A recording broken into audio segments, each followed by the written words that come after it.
எல்லோருக்கும் வணக்கம் நேயர்களே. ரொம்பவே ஒரு முக்கியமான ஒரு சோகமான விஷயத்தை பற்றி தெரிந்து கொள்ளப் போகிறோம். ஜெயம் ரவி அவர்கள் அந்த பேட்டியில் சொன்ன மாதிரியே பார்த்தீங்கன்னா தற்கொலைக்கு முயற்சி பண்ணியிருக்கிறாரு. அப்போ இந்த குறிப்பிட்ட விஷயம் தளபதி விஜய் அவர்கள், முதல்வர் விஜய் அவர்களுக்கு தெரிஞ்ச உடனே ஃபோன் பண்ணி நேரில் போய் பார்த்து பேசியிருக்கிறாரு. அப்போ ஜெயம் ரவி அவர்கள் கடைசி ஆசைன்னு முதல்வர் விஜய் கிட்ட ஒரு சில விஷயங்களை சொல்லியிருக்கிறாரு. இன்றைக்கி இந்த ஒரு குறிப்பிட்ட விஷயம் சமூக வலைத்தளங்களில் வெளியாகி 2 நாட்களுக்கு முன்னாடி எப்படி அந்த பேட்டியின் மூலமாக எல்லாருக்கும் மிக பெரும் அளவுக்கு கஷ்டம் இருந்துச்சோ, இவருடைய கடைசி ஆசைன்னு சொல்லிட்டு தளபதி விஜய் அவர்கள்கிட்ட இவர் சொன்ன விஷயம் இன்னைக்கு வெளியாகி எல்லாரையுமே மேலும் கஷ்டப்பட்டிருக்கு. இது கூட அவருக்கு கிடைக்கல அப்படிங்கிற மாதிரி ஒவ்வொருத்தருமே கண்கள் கலங்கி போயிருக்கிறாங்க. ஜெயம் ரவி அவர்கள் தளபதி விஜய் கிட்ட சொன்ன கடைசி ஆசை என்ன அப்படிங்கிறத பற்றி இந்த வீடியோ நம்ம தெரிஞ்சுக்கலாம். வாங்க வீடியோக்குள்ளே போகலாம். சேனலுக்கு பதிவாக இருந்தால் மறக்காம சப்ஸ்கிரைப் பண்ணுங்கள். நேயர்களே, 2-3 நாட்களுக்கு முன்னாடி ஜெயம் ரவி அவர்கள் ஒரு இன்டர்வியூ கொடுத்துருந்தாரு. அந்த ஒரு இன்டர்வியூவில் பல அதிர்ச்சிகரமான விஷயத்த சொல்லியிருந்தார்.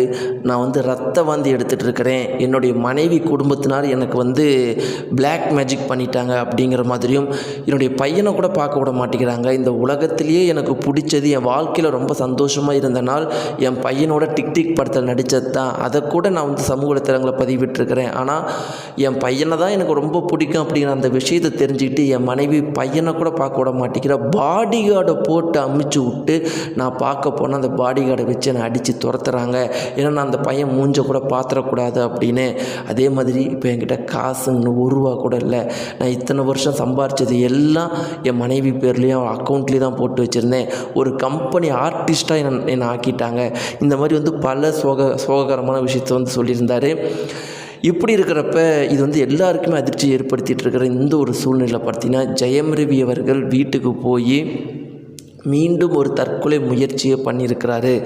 இந்த ஒரு குறிப்பிட்ட விஷயம் உடனடியாக பார்த்தீங்கன்னா தளபதி விஜய் அவர்களுக்கு தெரிவிக்கப்பட்டிருக்கு. ஏன்னா தளபதி விஜய் அவர்கள் ஜெயம் ரவி அவர்களோட ஒரு நல்ல நட்போடு இருந்திருக்கார் அப்படிங்கிறது ரொம்பவே முக்கியமான விஷயம். தளபதி விஜய் அவர்கள் இவ்வளோ பெரிய முதல்வர் அப்படிங்கிற ஒரு இடத்துக்கு போயும் யாரையுமே இது வரைக்கும் அவருடைய வாழ்க்கையில் இருந்தவங்கள மறக்கலை. உதாரணத்துக்கு ஜீவாவுடைய அப்பா இறந்து போன விஷயம் தெரிஞ்ச உடனே தளபதி விஜய் அவர்கள் 2 நாளில் பதவியேற்பு சம்மந்தப்பட்ட இது அதுக்குள்ளே அவர் தன்னுடைய பெரும்பான்மை நிரூபிச்சாகணும், அதற்காக பல எம்எல்ஏக்கள் கிட்ட ஆதரவு கேட்கணும். அப்படிப்பட்ட ஒரு சுச்சுவேஷனில் கூட 2 நாட்கள் இருக்கிற ஒரு சுச்சுவேஷனில் கூட தளபதி விஜய் அவர்கள் ஜீவாவுடைய அப்பாவை போய் நேரில் பார்த்துட்டு அந்த இறந்த அந்த இடத்துல போய் அவருடைய உடலை பார்த்துட்டு தான் வந்தார்.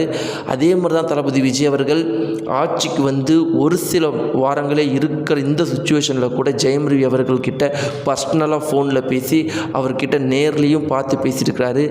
அந்த ஒரு சுச்சுவேஷனில் ஜெயம் ரவி அவர்கள் கடைசி ஆசையாக முதல்வர் விஜய் கிட்ட சொன்னது என்ன அப்படின்னு பார்த்தீங்கன்னா, எனக்கு ரொம்ப பெரிய ஆசைலாம் இல்லைண்ணா, எனக்கு இருக்கிற ஒரே ஒரு ஆசை என்னது அப்படின்னா, என் பையனை நான் பார்த்துடணும்னா. ஏன்னா எனக்கு வாழ்க்கையில் என் பையனை தவிர வேறு எந்த ஒரு விஷயமும் எனக்கு சந்தோஷம் இல்லை. ஆனால் என் பையனை கூட என்னை பார்க்க விடாமல் ரொம்ப கொடுமைப்படுத்துகிறாங்க.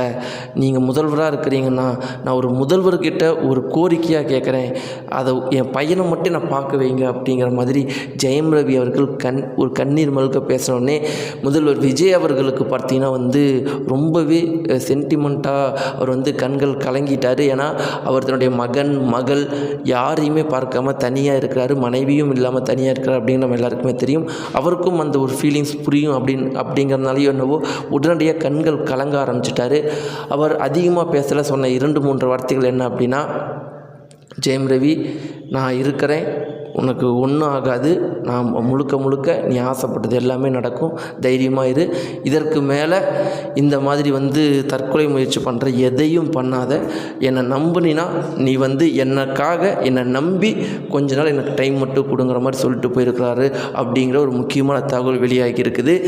எல்லாருமே ஜெயம் ரவியுடைய நெருங்கிய உறவினர்கள், நண்பர்கள்லாம் இன்றைக்கி தளபதி விஜய் அவர்களை தான் நம்பி இருக்கிறாங்க. ஜெயம் ரவி அவர்களுடைய நிலைமையை மீட்டு தரப்போகிறாருன்னு பொறுத்திருந்து பார்க்கலாம். தளபதி விஜய் அவர்கள், முதல்வர் விஜய் அவர்கள் என்ன பண்ண போகிறார் அப்படிங்கிறத நீங்கள் இந்த செய்தியை பற்றி என்ன நினைக்கிறீங்க? உங்களுடைய கருத்துக்களை மறக்காமல் கீழே இருக்கிற கமெண்ட் பாக்ஸில் தெரிவிங்க.